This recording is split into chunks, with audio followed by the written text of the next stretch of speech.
আসসালামু আলাইকুম ওরহমতুল্লাহি বারাকাতুহ। দেহ যেমন খাবার না খেলে দুর্বল হয়ে যায়, কাপড় পরতে পরতে কাপড় যখন ময়লা হয়ে যায় সেটা না ধুইলে অস্বস্তি লাগে পড়তে, ঠিক তেমনি অন্তরের ক্ষুধা হচ্ছে আল্লাহ তাআলার জিকির। যদি অন্তরের মধ্যে আল্লাহর জিকির না থাকে তাহলে সেই অন্তর দুর্বল হয়ে যায়।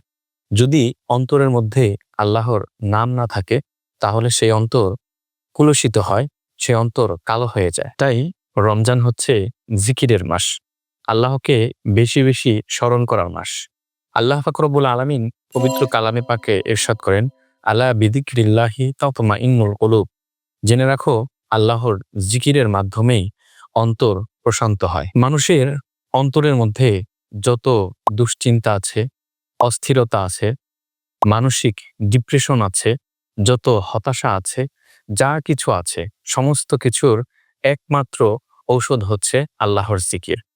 আল্লাহর জিকির যত বেশি বেশি করবেন, আল্লাহকে যত বেশি বেশি ডাকবেন, আপনি আল্লাহর তত নিকটবর্তী বান্দা হতে পারবেন এবং আল্লাহর কাছে যা চাইবেন আল্লাহ পাক রব্বুল আলামিন আপনাকে তাই দান করবেন এবং আপনার দোয়া, সমস্ত দোয়াকে কবুল করবেন। আল্লাহ রাসূল সাল্লাল্লাহু আলাইহি সাল্লাম হাদিসে পাকে ইরশাদ করেছেন, যে ব্যক্তি জিকির করে আর যে ব্যক্তি জিকির করে না তাদের উদাহরণ হচ্ছে মৃত এবং জীবিত মানুষের ন্যায়।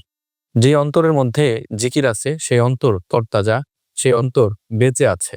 আর যে অন্তরের মধ্যে আল্লাহর জিকির নেই, আল্লাহর নাম নেই, সেই অন্তর মৃত। তাই জিকির অন্তরকে জীবিত রাখে, আর জিকির ছাড়া অন্তর মৃত হয়ে যায়।